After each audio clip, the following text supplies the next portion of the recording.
Recentemente ha ricevuto un terzo posto a Bagheria, a un recital, e stasera anche lei è qui. Sto parlando della poetessa Mariella Cirafici. Benvenuta Mariella. Buonasera, buon pomeriggio.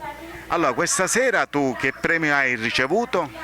Riceverò a breve il plauso letterario per quanto riguarda la poesia religiosa e per la poesia per la poesia A Curuna Rispini, dedicata proprio al Cristo. Quindi non l'ascoltiamo adesso perché ancora deve essere recitata, però naturalmente mi omaggi di un'altra poesia che fra l'altro è stata inserita nell'enciclopedia volume 14 dedicata dal carabiniere eroe medaglia d'oro al valor civile Antonino Fleres, la poesia che porta come titolo Lu carabiniere coraggioso. Ascoltiamo la poesia. Nicu Nicu, da divisa ti innamorasti e con tanto coraggio incontro allo pericolo t'avventurasti. Omo beddo e di vero valore insieme agli poveri sfollati, con tanti amori rientra da grutta ti ritrovasti come un nostro Signore.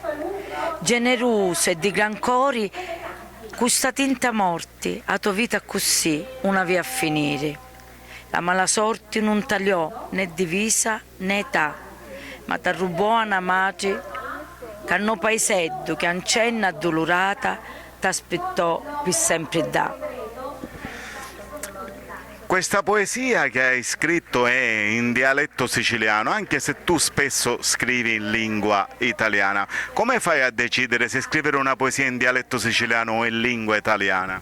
Ma seguo il cuore, quello che in quel momento ti ispira, se è qualcosa che è più vicino a me, perché le nostre origini sono proprio quelle siciliane, io di getto metto i versi su carta, poi naturalmente viene rivista, però me la sento più vicina perché, ripeto, da siciliana non posso non amare il mio dialetto. Volevo aggiungere un'altra cosa, questa poesia, l'argomento mi è molto vicino perché io ho avuto un nonno che è morto in guerra, è rimasto a combattere in Spagna, è partito a 28 anni, non è più ritornato, è proprio rimasto a Madrid, sepolto nella Val de los Caídos perché ha combattuto lì. Quindi quando sento storie del genere mi toccano molto da vicino. Ecco. Grazie Mariella, e